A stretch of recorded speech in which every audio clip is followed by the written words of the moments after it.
So today I'm going to be telling you a little bit about myself, but more specifically I'm going to be telling you why I'm such a great person to know and I'm such a good friend. So when I think about friendship and what's important, I think about three main things. So the first one is whether or not someone is a good family member. Are they good to their siblings? Are they good to their cousins, their parents? I think these are super important. A second one I look for is, are they a supportive person to their friends? Are they there for them when they need them? Are they willing to listen? And are they willing to stand up for them when things get tough? And then the last thing I always look for in my friends is whether or not someone is outgoing and fun and just really up for anything. So those are really the three things that I look for. And I actually believe that I'm all of those things. So I'm an amazing family member. I grew up in a small town in just north of Toronto. It's called Aurora. Has around a population of 50,000 people, so quite small. All my family members are entrepreneurs. My mom owns a Montessori school. My dad owns a freight forwarding company. And my brother owns his own graphic design business. He's an amazing artist. And so I, as a daughter and as a sister, am always looking for ways to support them. And so often in the summer, you'll find me in the mornings, I'll work for my dad, putting together customer invoices, filing things for him, and just really enjoying spending that one-to-one time.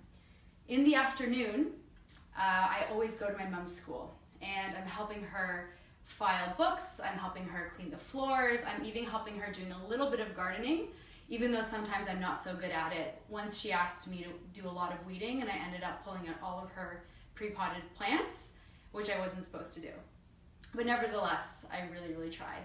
And so with my brother, I always try and help him. He's, like I mentioned, he's an amazing he's an amazing graphic designer, but he's not really good at copywriting. So anytime I can, I'll copyright for him. Sometimes he calls me at 3 a.m. and says, Monica, I have a project, I need to submit it in 3 hours, and I'm up writing for him.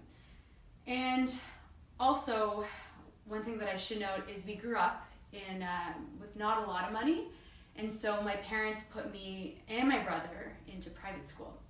And I remember when they put me into private school, my brother and I were both thinking, oh my gosh, what an amazing opportunity. I can't believe they're spending so much money on us. And so I remember with my brother just studying endlessly, trying to get straight A's, trying to volunteer for every club, be on every committee, just to make my parents proud and to show them that we weren't, taking their investment for granted.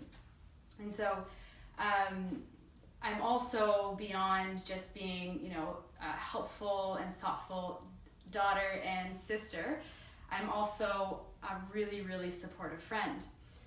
And what I found with friendship is it's easy when you have a friend living down the street and you see every day, but it's quite different when you grow up and you move across the world and you have friends living in a bunch of different time zones. And so this happened to me once I graduated college. All of my friends moved all over the world, and it really tested our friendship. I had one friend in particular. She moved all the way to South Africa, so she was living in Johannesburg. And so for us, it was a 6-hour time zone difference, making it really tough to stay in touch. And I remember her calling me at 3 or 4 a.m. one day in tears, telling me that her boyfriend from Johannesburg just dumped her and moved to Cape Town with another girl, and she was just so devastated. And I stayed up with her for about an hour and a half on the phone, just trying to calm her nerves and just be there for her. As I mentioned, after school, when I graduated high school, I went to Queen's University, which is the university in between Toronto and Montreal, and it's known as a party school. And the first week, everybody all goes out, and that's how you make your friends, and that's how you meet new people. And so I was really excited to do that, but the week before that we started university, my friend actually shattered 3 vertebrae in her lower back, making her unable to walk for an indefinite amount of time. And so she was the person, my childhood friend, who I was going to university with for the very first time. And she was just so heartbroken that she wasn't able to participate in any of the parties, the Frosh Week activities, that's when you make all of your friends in university, and she couldn't participate. And so instead of going to all of these events without her, I ended up staying with her indoors, in her res room for the first couple nights, just like making sure she was all set up and really helping her feel comfortable in her res room. And then at the end of the week, I would take her out in her wheelchair and try to take her to as many activities and as many parties as possible, even though we weren't able to go to most of them because they were far off campus or the party was too crazy. But nevertheless, I did my best just to make sure that she had the same experience that I did. And so I like to invest in these type of things with my friends, and so when I look for a friend, that's kind of what I look for as well, and I think they're super important. Lastly, I think it's so important just to be an adventurous, fun, and outgoing person. And I never thought I was. I thought I was really, really shy and introverted when I was younger. I never found it easy to make friends when I was in high school, but for some reason in university, when I started traveling a lot and I started meeting people from different cultures and different backgrounds and who had different experiences, I found it a lot easier to connect with people and relate. And I have since graduating high school, have lived in 5 different countries. Anywhere from, I lived in New Haven, Connecticut, I've lived in Paris, I've lived in Spain, and everywhere I go, I'm able to find really amazing and interesting people and connect with them. And I think my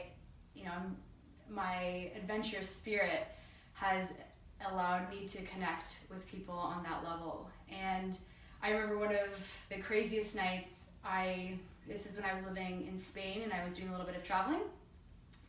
I ended up in San Sebastian, which is in the northern part of the country. And I walked into the most disgusting, just rundown hostel you could find. And at first I was like, I don't know if I want to sleep here. It seems a little unsafe. And I met an American and an Australian, and we got along, pretty well. And one of them invited us out to go grocery shopping because he was a chef. And he's like, well, since we're all poor students, we can't afford to go eat in San Sebastian because San Sebastian is a very, very expensive part of Spain. And so he took us grocery shopping at this really dingy grocery store, got all of the ingredients. We took it back to the hostel and ended up making a huge pot of paella, which is like a classic Mexican dish with seafood and rice and tomato sauce. And we ended up making this together for about 4 hours and eating it off the floor, and it was the most delicious paella and meal I actually can remember having. And I just find it so important that people are able to kind of go out of their comfort zones, travel, get along with different cultures, get along with people who have different perspectives and different backgrounds, and you're willing just to do some crazy things sometimes. And so these are the kind of things that I look for in my friends. People who are good with their family, people who are supportive and there for their friends when they really, really need it, despite the convenience factor. And lastly, people who are willing to have an open mind and travel and meet different people with different backgrounds and different perspectives. And so I feel that I have that, which is why I make such a good friend.